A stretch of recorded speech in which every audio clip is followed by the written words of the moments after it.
안녕하세요. 이번이 이제 두 번째 참가하는 건데 공교롭게도 항상 첫 과제 때만 저희가 참가를 하게 됐습니다. 처음에는 토목으로 처음 시작을 했고 이번에는 이제 건축이 처음 도입되면서 저희가 참가를 하게 됐는데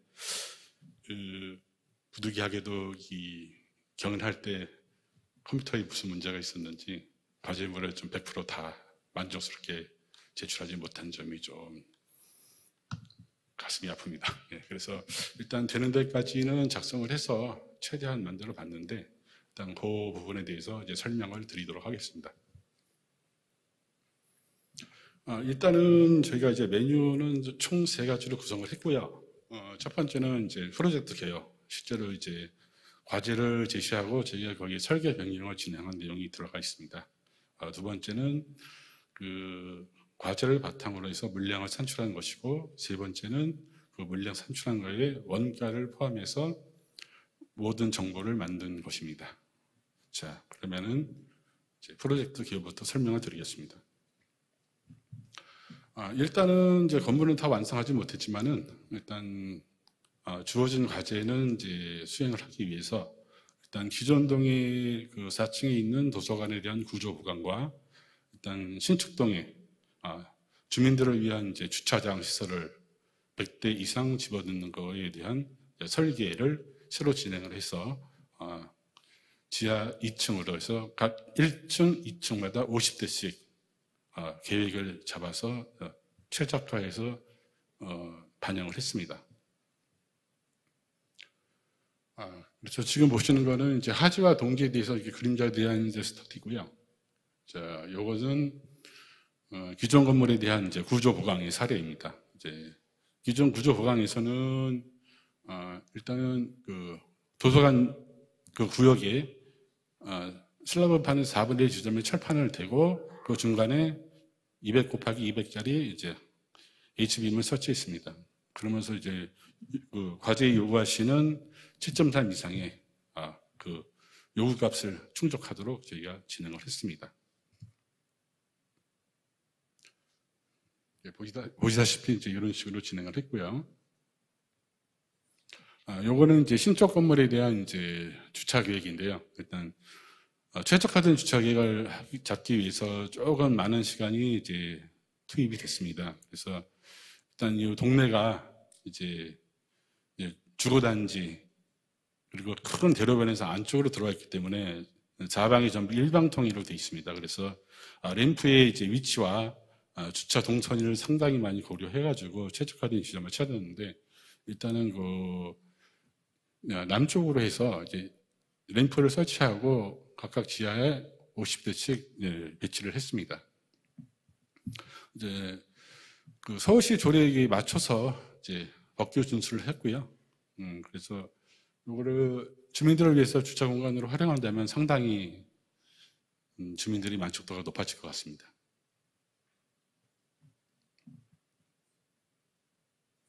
자, 이번에 이제 빔 기반 수량에 대한 정보인데요.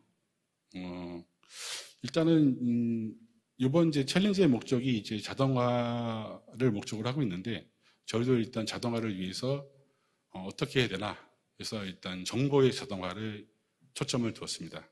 그래서 정보의 자동화 중에서도 이제 물량과 이제 원가, 이제 공사비 이런 부분에 초점을 뒀고요. 기존에 이제 빔을 이제 많이 이제 도입한 지가 이제 10년이 넘었는데 그동안에 이제 빔에서 시각화나 자동화를 보게 되면은 이제 주로 모델, 이제 형상적으로 조금 이제 기울어진 정보들이 많이 생성이 되고 이렇게 유통이 됐습니다. 하지만 이제 최근 들어서는 이 정보의 데이터베이스화, 정보의 시각화 이쪽으로 지금 방향이 바뀌고 있습니다. 그래서 그 방향에 충족하도록 일단 빔에 들어가 있는 것 중에 BIM 중에서 M 모델보다는 이제 가운데 있는 I 정보, 이 정보가 중요하기 때문에 그러니까 빔 모델이 가지고 있는 것 정보의 속성들, 뭐 물량 정보라든가 원시 데이터라든가 그리고 그 원시 데이터에다가 특별한 공정이 들어가고 거기에 또 원가, 수량 뭐 이런 것들을 집어넣어서 그거를 기초 데이터 생성부터 최종 물량 데이터 또는 최종 내역서까지 한 번에 쭉 흐름이 바뀌지 않도록 갈 수 있도록 만든 것입니다. 그래서 이 화면을 보시게 되면은 일단 굳이 뭐 레빗이나 뭐 이런 뭐 나비석 외산 소프트웨어를 사용하지 않더라도 이제 요거는 국산 소프트웨어입니다. 이것도 개발한 지가 상당히 오래됐고요. 지금 현장에서도 많이 쓰고 있습니다. 그래서 보시게 되면은 뭐 해당 객체를 찍으면은 그 객체에 대한 정보, 물량 정보, 즉 콘크리트가 얼마 들어가고 철근이 얼마 들어가고 이런 아주 상세하게 물량 정보를 담아낼 수가 있습니다. 그리고 또 굳이 모델링을 하지 않더라도 철근 데이터만 입력을 해도 철근 정보가 산출이 되고 또 거기에 대한 거푸집도 산출을 할 수가 있습니다. 그래서 기본적으로 이제 건축에서 굳이 마감까지 하지 않더라도 골조만 모델링을 해서 이런 이제 정보의 흐름을 입력만 해주고 그 정보를 가져오기만 하면은 이렇게 자동으로 철근 물량, 레미콘 물량, 그리고 거푸집까지 현장에서 아주 유용하게 사용할 수가 있습니다. 물론 현장만 필요한 것이 아니라 설계 단계에서도 내가 지금 설계하는 건물이 얼마가 들어가는 건물인가 그런 걸 알고 있어야 됩니다. 그래야지만 굳이 설계 변경을 계속 반복적으로 하지 않더라도 그만큼 공수와 비용을 줄일 수 있는 것입니다. 이것도 일종의 자동화라고 할 수 있는데요. 뭐 쉽게 쇼핑몰을 설명을 드리면은 우리가 어떤 물건을 산다고 해도 그게 얼마인지 가격을 다 체크하고서 장바구니 넣고 결제를 하지 않습니까? 근데 우리가 설계하는 거는 여기에 얼마짜리가 철근이 몇 통이 들어가는지, 레미콘이 몇 통 들어가는지, 또 자재가 어떤 게 들어가는지 이런 기본적인 데이터는 우리가 좀 이제 기본적으로 알 수가 있어야 됩니다.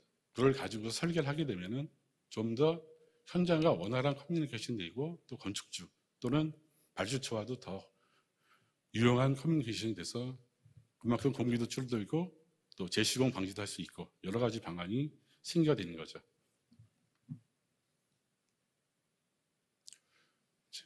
이렇게 해가지고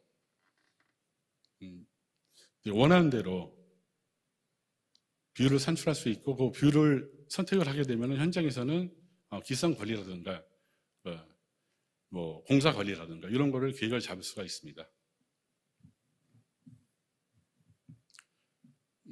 네, 선택한 거에 대한 이제 총합이나 뭐 수량 뭐 이런 것들이 전부 다 나오고요. 어디든 뭐 레빗이나 나비서커 보면은 그냥 선택을 했을 때는 뭐 기본적인 그 김에서 생성 데이터만 이제 보여주는데 그러니까 저희가 이제 빈과 연동을 해서 쓰게 되는 요 그레이스라는 프로그램은 이제 각 부재에 대한 뭐 정확한 레미콘 물량, 철근, 수량 데이터라든가 뭐 이런 것들이 전부 포함되어 있습니다. 그래서 현장에서 원하시면은 내가 지금 4층 공사를 하고 있다 그러면 4층에 대한 정보, 옥탑에 대한 옥탑에 대한 정보, 뭐 기둥만 보고 싶다면 얼마든지 서칭을 해가지고 이제 자유롭게 볼 수가 있습니다. 그래서 이 수량 산출 같은 경우에는 이제 수량 산출을 할 수 있는 기본 이제 플랫폼이 제공이 되고 이 수량 산출을 확인할 수 있는 이제 누구든지 볼 수 있는 무료 뷰어가 제공이 됩니다. 그래서 굳이 현장에서 뭐 나비서킷이나 뭐 이런 거 프리덤 같은 거 사용하지 않더라도 얼마든지 활용할 수가 있습니다. 이거는 저희가 데이터를 얼마든지 제공할 수가 있기 때문에 큰 문제는 없습니다. 그리고 다음 장으로 넘어가서 요 그레이스에서 이제 산출된 정보는 이제 엑셀로 이제 출력이 되는데 보통 우리가 내역서 출력하면은 그냥 전부 텍스트 기반으로 그냥 알아보기 어렵게 쭉 나오지만은 요 그레이스 요 소프트웨어에 산출된 내역서를 기반으로 보시면은 이렇게 왼쪽에는 저렇게 어디에 위치 정보가 보여지고 거기에 들어가는 정보들이 쭉 나열이 됩니다. 그래서 이 프로그램을 더 깊이 설명드리자면은 일단 WABS, CBS, OBS, LBS 이런 여러 가지 브레이크다운에 대한 정보들이 서로 중첩되고 호환되고 이제 분기될 수 있도록 프로그램이 설계되어 있습니다. 그래서 원하든 모든 소팅을 조업을 해가지고 이제 출력을 할 수가 있습니다. 다양한 결과물을 만들어낼 수가 있죠. 이런 식으로 각 동이나 층별로 이렇게 산출을 해낼 수가 있습니다. 이렇게 보게 되면은 굳이 어렵게 설명하지 않더라도 여기에는 얼마만큼의 물량이 들어가는 거나 이런 걸 직관적으로 쉽게 알 수가 있습니다. 즉 위즈 위그 방식이라고 볼 수도 있죠. 자, 이번엔 세 번째 항목, 이제 마지막 항목이 되겠습니다. 요거는 이제 앞에서 이제 그레이스에서 이제 물량을 산출했습니다. 거기에는 이제 단가 정보가 들어가 있지는 않아요. 이제 순수하게 물량 정보만 제공이 되고 있습니다. 그리고 이제 이 아르테라는 프로그램에는 이제 공사 관리를 할 수 있도록 단가 정보가 들어가 있습니다. 그래서 이 단가 정보를 이용해서 이제 5D 시뮬레이션을 할 수가 있습니다. 보시는 바와 같이 이제 그 해당 이제 물량에 대한 단가 정보가 나오고 이걸 다시 다 입력하는 게 아니라 이제 빔부터 생성, 즉 레비부터 생성 데이터를 가지고서 그레이스에서 한번 거치고 그 데이터가 다시 아르테로 오고 또 아르테로 온 것이 다시 거꾸로 또 레빗으로 가고 이게 순환 구조를 가지고 있습니다. 그래서 한 번 생성된 데이터를 중간에 수정 가공을 할 수 있어도 그걸 다시 만든다거나 불필요한 작업을 한다거나 이러지는 않습니다. 그래서 원 데이터, 즉 원 소스 멀티 유즈라는 개념이 확실하게 포함된 것입니다. 각 단가 근거 확인도 할 수 있고요. 그래서 현장에서라든가 설계 단계에서라든가 원가 정보를 확인할 수가 있습니다. 이것도 마찬가지로 아까 그레이스와 같은 화면으로 내가 원하는 곳을 선택을 하게 되면 그 부분에 대한 이제 아까는 물량만 나왔지만 이번에는 가격 정보까지 수량 내역까지 전부 같이 산출하게 됩니다. 그래서 내가 저 찍은 4층의 바닥이 얼마인가 합계 금액이 1억 7천이 나왔네요. 이런 식으로 해서 순수하게 타 외산 소프트웨어를 사용하지 않고서 이제 이런 무료 비율을 가지고서 확인할 수가 있습니다. 이상으로 좀 짧게 작성을 했는데 질문을 해주시면 답변을 드리겠습니다.